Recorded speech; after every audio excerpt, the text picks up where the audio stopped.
Hi, folks. Welcome to day 2 of Ignite. I'm Jen Cockrell, Senior Product Marketing Manager, and I'm here with my friend and colleague, Mike Bassani. Hello, everyone. I'm Mike Bassani. Good to see many of you again. I'm a partner in our BizApps and Power Platform engineering organization. We're here to take you today through grounding Microsoft 365 Copilot in your business knowledge. So let's begin. Maybe. All right, to start, I'm going to highlight Microsoft 365 Copilot and how it's designed to be your Gen AI assistant for every employee, making them more efficient at their work. Key ways to make Copilot understand and utilize your business knowledge and enhance its functionality and relevance. And then Mike's going to walk us through what's going on behind the curtain. We're going to play around with an agent live on stage, which will be fun. And last, we're going to close the session with the importance of security and sharing responsibly. So let's go ahead, dive in. There's going to be a bunch of live stuff, so everyone, cross your fingers. Let's see it go. All right, Microsoft 365 Copilot just celebrated its first birthday. Happy birthday, Copilot. Happy birthday, Copilot. Nice. Things have been moving at the speed of AI ever since, so let's use this time, catch our breath. Most of us are coming back from lunch, so let's digest a bit, ground ourselves in the value of your business data and the value it brings to Copilot and agents. First off, we wouldn't be where we are today without the IT professionals and the technical community here in the audience, so thank you. We all know IT is at the epicenter of AI transformation, and it's critical as a stakeholder group, especially when we're talking about our conversations around data. And so you might have heard it yesterday in the keynote, a couple other sessions. We're talking about this new Copilot control system. It's designed for IT to confidently adopt and accelerate business value of Copilot and agents. Capabilities of the Copilot control system include data protection and access to data for intelligent grounding and capabilities you need to manage risks like data exfiltration and oversharing, management controls to allow IT to govern access and usage of Copilot and agents, and measurement and value reporting to track your return on investment or your AI ROI. All right, so Microsoft 365 Copilot. It's designed to be your personal generative AI assistant for work. And out of the box, it's grounded in your knowledge from Microsoft 365 apps. It is designed to help you with personal productivity. It's your UI for AI. But to make Copilot even more useful, you can supercharge it with agents, and these are going to be specialized in skills and knowledge, automating and executing specific business processes. They'll work alongside and on behalf of you, your team, and your organization. And what makes this possible and powerful is your enterprise data. Not to steal any thunder, but we're going to see it live on stage in just a little bit, put some of it into real context, what we're talking about here on the slides. Okay, show of hands. Who's using SharePoint and OneDrive? Right, okay. All right, great. But you might be thinking, Jen, not all my data lives in Microsoft 365, and that's okay, I get it. That's fine. So first, there's this general pool of knowledge, and this is going to be data that is available during the training processes. So Copilot might know something about your business from those public websites and things like that. But very few businesses run without some degree of internal documents or processes, and we all know this. And so this is the part of the story where we need to layer in enterprise knowledge. And this is going to be your enterprise data and data in apps and silos. And we're going to marry this with your M365 data in the Microsoft Graph to transform your processes. And so for that data that's sitting outside of Microsoft, we have multiple connectivity solutions. Let's take a look at this surface area a little bit. So the first way that we can go ahead and expand what Copilot knows is by having those IT superheroes that we were just talking about a little bit earlier Make Copilot smarter for everyone in your organization by enhancing tenant-wide enterprise search quality, by adding to index knowledge. And these aren't new. We've talked about graph connectors for multiple years, right? Like, we're kind of familiar with them. It's great. They light up search quality across a broad surface area of Microsoft 365. And of course, they're going to be grounding Copilot in more of that business data that we were talking about. We're going to dive in a little bit more with Mike about what that means when you have your Microsoft 365 data and this other information coming in through a vector index that's out of the box with Copilot. So let's go ahead and just give a little bit more love to Microsoft Graph Connectors for a minute, because now we recognize that we had a quota of a few hundred items per certain licenses and add-on pricing, but now all Microsoft 365 and Office 365 subscriptions get a tenant-wide index of 50 million items of external data. This is already happening. It's live in your tenants. It's an incredible amount of external content, bringing value not only to Copilot, but those broader Microsoft 365 experiences. And to get started easily, we're excited to share a growing catalog of pre-built agents and connectors to expand what Copilot knows and can do. And this includes connectors built both by Microsoft and our ISV partners like Box, CB Insights, Mural, S&P Global, and many more. Remember, these connectors ground Copilot and its responses by indexing valuable external data, but while respecting your access controls. And so only users who should have access to the information will be authorized to view the relevant content.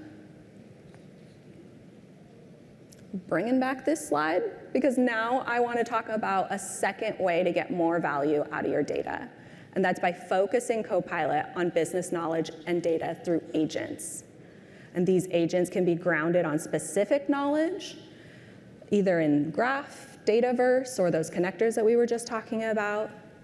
It enables targeted ad hoc grounding and retrieval augmented generation on data that's most relevant to the agentic scenario. So go a little bit deeper here. I'm going to hand it over to Mike. Thank you, Jen. Fantastic. So Jen walked you through a full end-to-end of some of the announcements that have happened over the last few days and tried to really distill a lot of the different pieces that are going on. But when I was outside getting ready for this, a few of you came up, we were chatting before this, like, just help me understand a little bit more of what it means. So we decided to put a few more things into the presentation to kind of walk you through what's happening behind the scenes. And to really kind of even distill it further, we're going to try and unzip the Microsoft Copilot and just graphically show some of these vector embeddings and RAG and what's happening so you can distill it to your organizations. And so when you actually have the Microsoft Copilot, there's a whole bunch of data that sits in the graph. It's basically all the files that you're familiar with, SharePoint, PowerPoint, what have you. It's going through a pipe and hitting a big shredder. That shredder is turning it into ones and zeros and putting it on a vector graph in 3D and adding embeddings to it. That's why we call it vector embeddings, and that is effectively the output that you get when you search text into the Microsoft Graph. That's why we call it a graph. And your Copilot gets its knowledge from everything you have inside of your Microsoft tenant. Effectively, we take all the things that have been going on inside of MS Research over the history of time, marry that up with the LLM, and that is the output that you see when you're interacting with the Microsoft 365 Copilot. We have to fetch this knowledge in a specific way. And so you've probably seen in the one-year anniversary of our Copilot a lot of improvements that have been made into how we think about the graph being designed for work. And you see, there are trillions of signals per month that come in. And that makes it really valuable and extremely difficult when you think about the composition of all the different files that exist in the Microsoft Graph. But because Microsoft M365 Copilot is grounded by default in that knowledge, it enhances the relevance and the quality of responses versus just relying on the data that sits in the LLM that is underlying the Microsoft Graph and the Microsoft 365 Copilot. Now, you have that knowledge by default. Jen shared already the enterprise data, the data that's in the app silo, and obviously the pieces that I just kind of unpacked with the graph. Everything in SharePoint, OneDrive, and Office is in that party by default, all available out of the box as knowledge. There's no need to drag and drop, no need to expose new APIs into the graph. This is vectored. And as you add more files and content, it uses that same service and improves its telemetry and understanding of how you're interacting with it. This means that any improvements that we're making on our side within Microsoft in the data science are applied directly to you and your organizations as you go through the journey of adding more files into those places. Now, what we also know is that there's a whole bunch of other parts of Microsoft where you expect us to speak as one voice. You expect the Microsoft 365 Copilot to be able to reach across boundaries that are outside of the Microsoft Graph, and specifically into Power Platform and into Azure. And with Copilot Studio, we've made that extremely approachable. And we're going to talk about how we can bring some of those data sources directly into the Microsoft 365 Copilot in ways that were not available in the prior weeks and months. And so we're really excited to now bring the totality of the Microsoft suite in conjunction with the connectors that Jen talked about, whether the Graph or Power Platform, to really complement the body of knowledge that your Copilot has. And I want to address something as well, because some of you have been using SharePoint in the Microsoft 365 Copilot, and you've experienced some opportunities. Enterprise search has been a journey. I want to acknowledge that there has been some improvements that we've made based on a lot of feedback over the past year as well. And so this is not a new term, enterprise search, and it has needed to improve for some time. And historically, we would kind of refer to retrieval from the graph or from the actual enterprise, and you probably see it in your own organizations as well. It's effectively like throwing a rock in the ocean and hoping you're going to hit a fish. And that's extremely difficult with the variety of different enterprise knowledge that you have today. But the core differentiator is the improvements that we're able to make inside of the Microsoft 365 service boundary that no other hyperscalers will be able to access. Because the performance and understanding of how we do those vector embeddings that I showed with the pipe and the shredder and the ones and zeros is truly a proprietary differentiator. And because all of you are using, by the evidence of your hands a minute ago, SharePoint, OneDrive, and Office 365, you're going to get that advantage directly inside of your agents that we're going to build and go through here in just a second. So we've talked a lot. We've done our good job laying the foundation. Now we're going to roll the dice a little bit. We're not going to do any play demos. We are going to go live into the product, and we are going to add some knowledge into our agent and see how we can affect change specifically with SharePoint. So I'm going to hop over here. See, we're live. Looks good. All right, so I'm in Copilot Studio. And this is kind of your home for extensibility, both with the M365 Copilot or to build agents. And we've created an agent a little while ago, just before this presentation. And we've called it the Finance Advisor. I'm going to go ahead and click that. And we're going to enter kind of what we'd call the overview of the brains of the agent itself. And this agent was fully created with natural language. So it's just, I went to the Create tab, I typed in some information, gave it some context, and it automatically generated these instructions and this description for me. So I'm just going to go here. You can see kind of this piece all in here. And in addition to that, there's a few things that I want to call out, because I think a lot of folks over the past day have been like, just help me start on what do I need to know and what do all these buttons and toggles mean. So we'll spend a couple minutes going through this with the group here. Knowledge is where we're going to spend most of our time. That's the focus of this presentation today. There's a couple ways you can access knowledge. You can go right here in this button and click Add Knowledge. There. You can also decide if you want the orchestrator itself to use its own knowledge or just the knowledge sources that you've added to it. What that really means is, do you want the agent to have flexibility to try and reach into the knowledge that Jen talked about when we train those models to answer the question? Or do you really want to constrain the knowledge surface so it doesn't kind of perhaps have a higher chance of any type of hallucination? And that toggle is really important. If you're in regulated industries, we were just talking with some folks outside who are in government adjacent industries, healthcare, you think about even HR, right? If you really want to constrain the knowledge to just specific files or connectors, you would disable that. And I've gone ahead and disabled that here. Then you have your individual knowledge tab. This knowledge modal that we have here is exactly the same as the one that exists inside of the knowledge page. So we'll go there in just a second. But I want to do a whistle-stop tour on topics. If you want to add some determinism to your agent, you can go ahead and move through topics. Actions are where you're going to find all of those Power Platform connectors. Any of your get functions are going to be here. And if you wanted to see, I know there's a couple different partners Jen mentioned already. If you wanted to say there's DocuSign, I know they're here. They've got their connector built with their various actions, so thank you. You can go ahead and add those directly in line. The activity of the agent itself. So if you want to see what's been going on, who's been playing around with this thing and what's been happening, you have your analytics next door to that. And you can see the performance of the agent over time as well. We'll go back to the analytics in just a second. Channels we'll cover a little bit later. I don't want to spoil too much of the surprise, but that's really involved when you're going to get into the sharing of it. So let's head back to knowledge. This is the tab that I mentioned you can access. And there's 3 boxes here that are in blue and 1 that's in white. And I can see, as the maker of my agent, that we have a pretty high error rate. Something is not working in my agent today. And there's a few different ways I can assess this. And all of this is pretty new. You can see I'm actually in pre-prod right now. This will be showing up inside of Copilot Studio in December. And you can go into improve answer rate. And I can look at the unanswered questions over a period of time and see what are some of the things that folks are having issues with. And I can see that, for example, there's unanswered questions on the Black-Scholes pricing model of a European call option. Great. Well, I know that the data that I've added already into my knowledge base is around bank accounts and bank details. I've added that from Dataverse. And I've also added some finance from AI Search from Azure. But I haven't added anything specifically to address that unanswered question. So I'm going to add some knowledge directly to the guts of my agent, if you will. And on this page here, you can see there's kind of 3 really easy starting points. You can add a public website, you can add SharePoint, or you could add Dataverse, which is the underlying system that we're using in Power Platform for our Power Apps, Power Automate, what have you.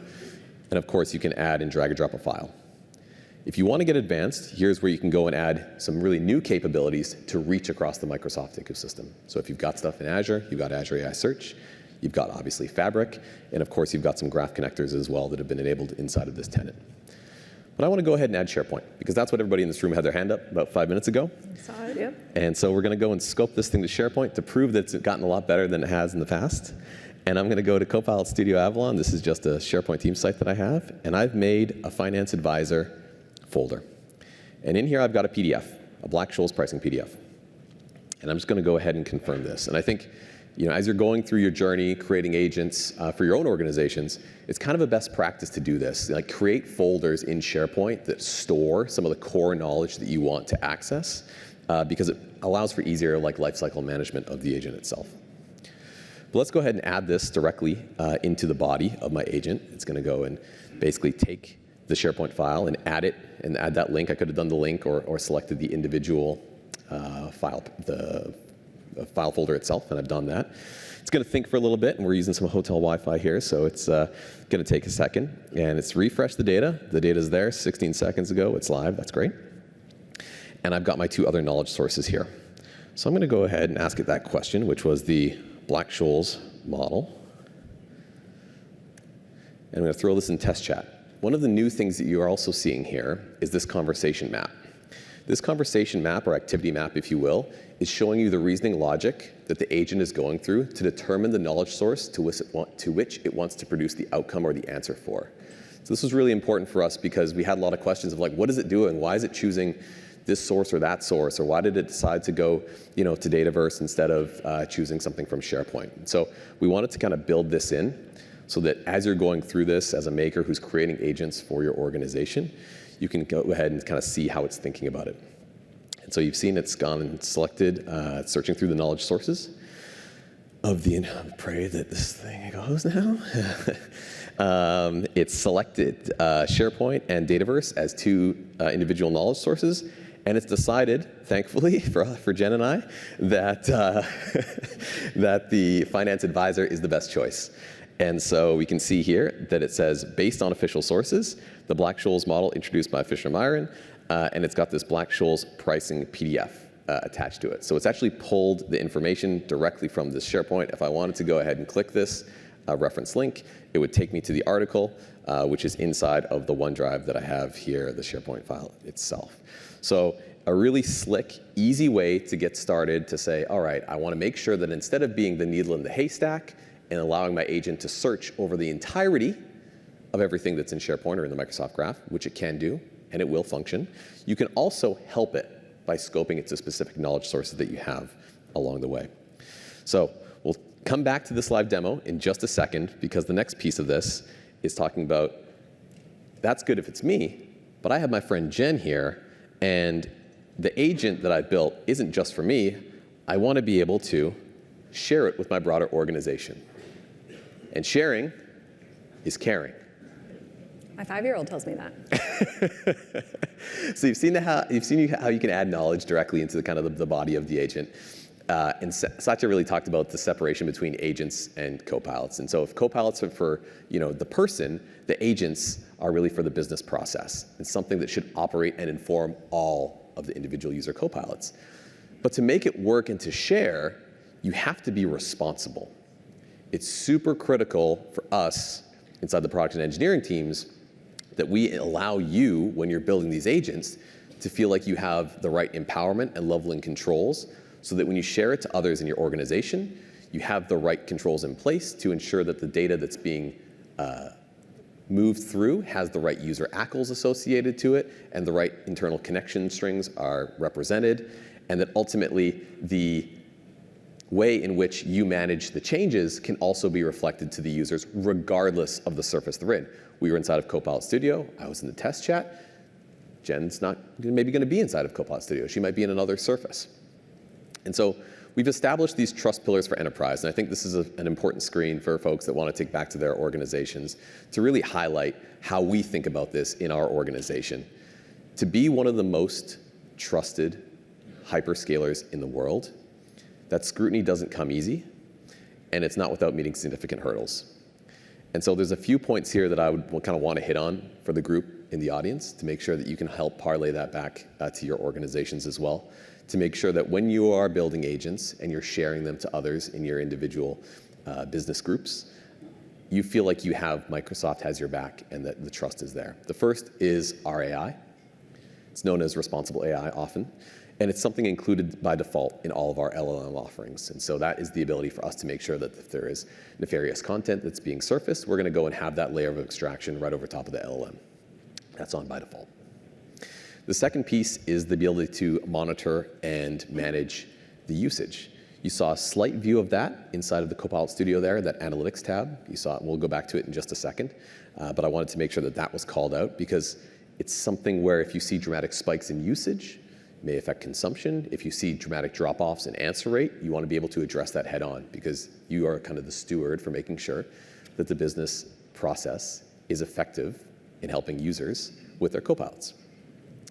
And finally, it's setting policies, especially who can see certain data. I have access to a variety of data. That does not mean that Jen should have access to that same data, even though she may want to. And so at the end of the day, we want to make sure that the Copilot agent interactions stay in the Microsoft 365 service boundary, and more importantly, that the M365 security, governance, and privacy policies, both in Microsoft, Power Platform, and Azure, work across the various surfaces. So with that, we got 1 for 1 on the live demo. We're going to go back to it, try our luck again, and talk a little bit about sharing. So here we are, we're back to where we were. We're in our finance advisor. And I touched on briefly, as part of the presentation earlier, this section called channels. And channels is really the place where you can go to begin to manage the sharing of this agent and the different places to which you might want to surface it. And there's a few different things you can do in here that I think is important. The first is, I've already shared this with Jen. We'll show where that is in just a second. But you're going to see some notifications right off the hop if you've shared it, just to let you know that this is shared with users in your organization. You can look at the sharing settings. If I go to the top right under the 3 ellipses, I can also click Share. Got a simple path here where I can see exactly who has access to my agent itself and the rights and permissions associated with this. This might be a little small to see on the screen, so let me see if I can. You can see that Jen's got editor Power Automate user privileges, and I've got owner editor Power Automate, and another one called transcript. And you can see a little bit further down, there's some pieces here. That transcript viewer is not enabled for Jen. She doesn't see this, and I've got kind of control of that as the owner of this agent. Transcript viewer applies to that area that we saw inside of the unanswered questions, for example, inside of the prior piece where I was looking to add the Black-Scholes pricing model. So that's one piece that I think is important just from a sharing perspective. Then when we look at Microsoft Teams, which is the surface that a majority of you will likely want to share your agents inside of your organization, you can see that I've got the finance advisor here, and I've got some details on it. And I can go ahead and edit the details of the finance advisor, and I can go back and look at the availability options as well. And I can see I can copy this link. I could throw it in a Teams site, or excuse me, throw it in a Teams chat and throw it to Jen because she's already been added. Or if there's someone else in the tenant that has access to it that I want, I can go ahead and give them that link. Or I can manage it here directly. I can see that I've decided to share with my teammates and shared users. Or I can make it available to everyone in my org. Important piece here, to make it available to everyone in your org, you have to submit for admin approval. That's by design. We want to give the makers the ability to create their agents. They should have the ability to have their agents for their own copilots. But before you go and start putting agents into the M365 Copilot or Teams for everyone in your organization, you're going to want a little bit of oversight. So we want to make sure that that admin experience is there as well. And of course, you can download a zip as well. So now that I've kind of shared this to Jen, there's a question that I'd like to ask it, which is specifically, who are the top 3 net worth individuals in our bank? And the reason I'm going to ask that question is I've gone in to a table that I built in Dataverse, and I've created some rules specifically for this, my bank accounts table, and I've added in my settings at the top, I'm just going to scroll down to user permissions and column security profiles, a profile called Ignite. And this Ignite's description is hide stuff, so you can guess what that's about. I've decided that I want to hide specific pieces of information from Jen, specifically the net worth of individuals in the bank account section. And you can see that's been enabled for Jen. So I, as the owner and the access and kind of the builder of the tables and the data effectively, have access to this. But I've removed that access from Jen. Now, this guy's thinking through its pieces, and hopefully it's going to decide that it wants to pull from those Dataverse tables that I've added into the corpus of knowledge of our finance advisor here. I should mention that I'm running this inside of pre-prod, so, you know, big risky no-no for all the engineers in the room. We're like, you're wild, man. What are you doing not running this thing on prod? But anyway, you know, I do want to throw some extra fun in it. And of course, great. So we've got Hannah, Ethan, and Diana are our 3 high net worth individuals that have come from our Dataverse table, and you can see the reference there, so that's fantastic. Now, we'd like to see, and Jen, if you can get that information. I want to see it as well. You're trying to sneak on who the high net worth individuals are. Information here. So let's see here. All right. What we're seeing here is my screen. We're in Copilot Studio, but Mike, I don't spend as much time in Copilot Studio. Be still, my heart. I'm sorry. I'm learning it. It's great. It's fine. It's fun. But I do hang out in Teams quite a bit. Okay. Okay.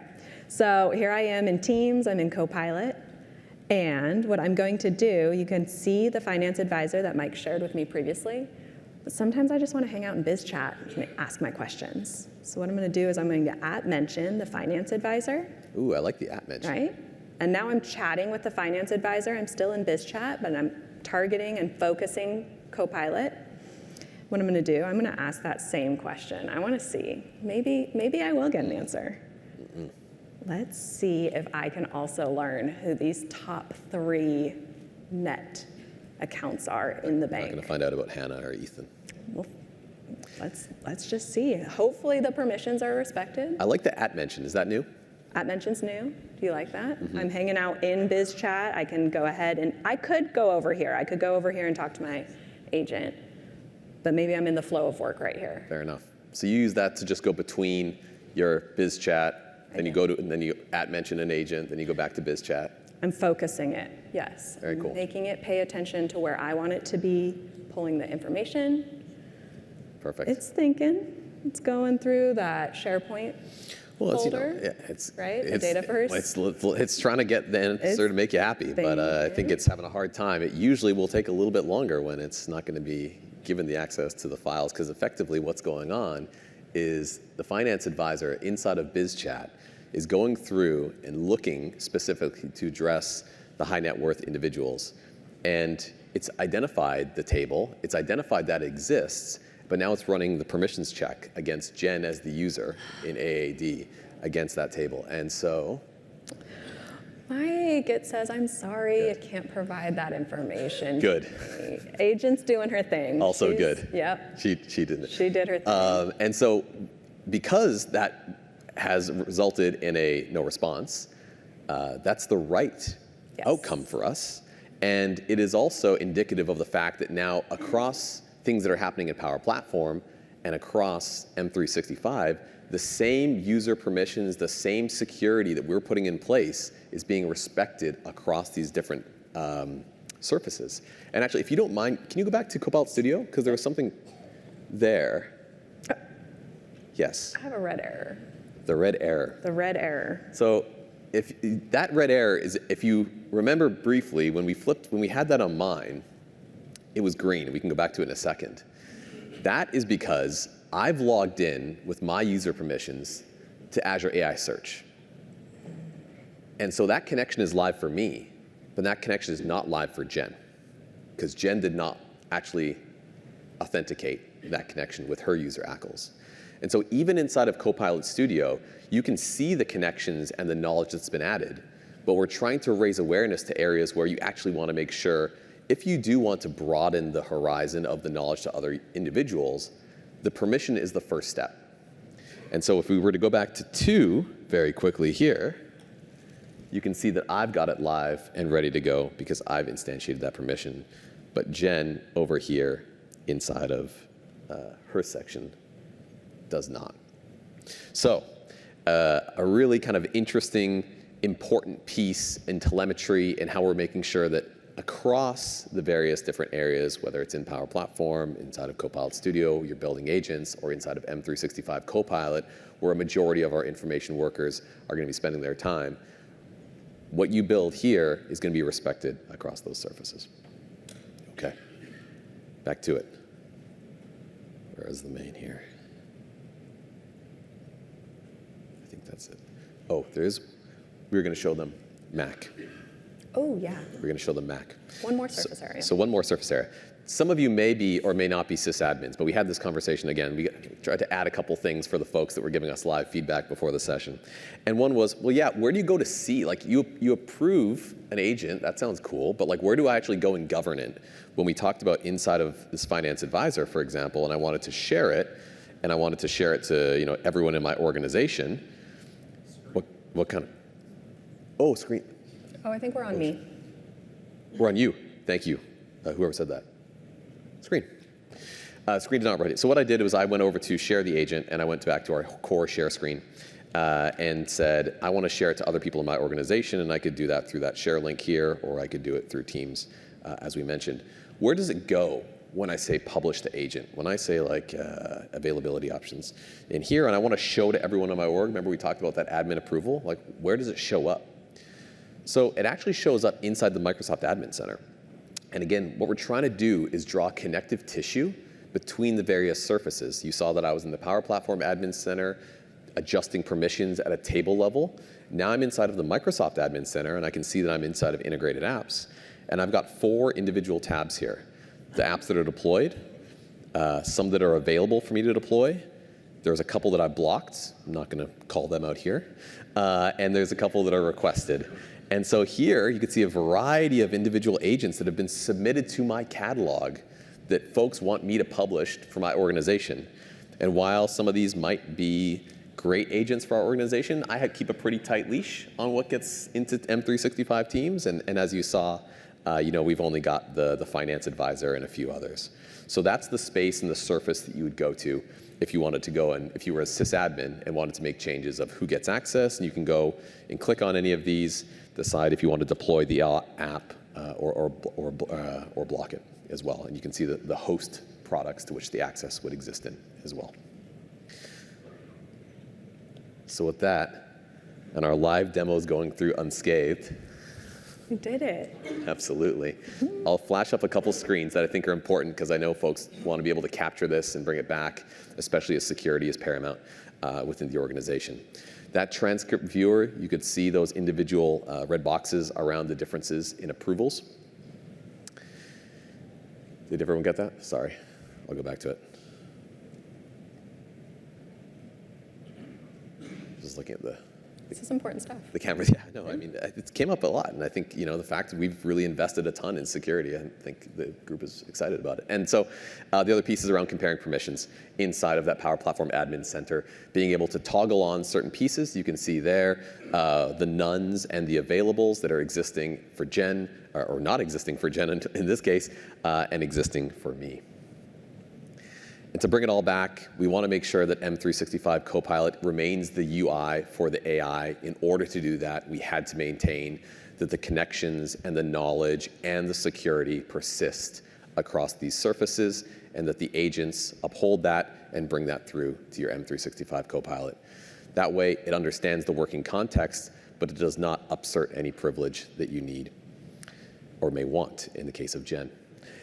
Agents augment the Copilot by adding skills, knowledge, and creating a focused experience tailored to each business process. We expect you'll have multiple agents, and these agents should be connected to Copilot and autonomously on behalf of a person, a team, or a function. You've probably heard a little bit more about some of these autonomous agents over the last few sessions, and we're going to give you a few more sessions throughout the week that you can look at for that as well. But we started with 3 principles that we wanted to hammer and make sure that you walked away with a little bit extra knowledge on. The first was your Copilot your way, and that ultimately it's a Copilot for you, but an agent for your business process. We wanted to take you behind the curtain to understand how the vector embeddings worked, how you could add knowledge, how you could scope it to individual SharePoint folders and get a much higher degree of response rate with very quick approval times, and also the ability to make sure that SharePoint knowledge was acting in the way you wanted to, especially if you've been on this journey with us since the 1-year anniversary. And that sharing is caring, and it's important that we share responsibly. We will continue to have enterprise-grade security front and center in everything we do, whether it's with our connector ecosystem, whether it's with our knowledge. Regardless of the surface you're in, you should feel like Copilot and Microsoft has your back. So here's a couple other sessions that are going to go a little bit deeper into other things that are going on, whether it's prompts, whether it's autonomous agents, and some developer guides as well. On behalf of the product and engineering and the marketing teams that have all come together to make this possible, I want to say thank you for being part of this journey.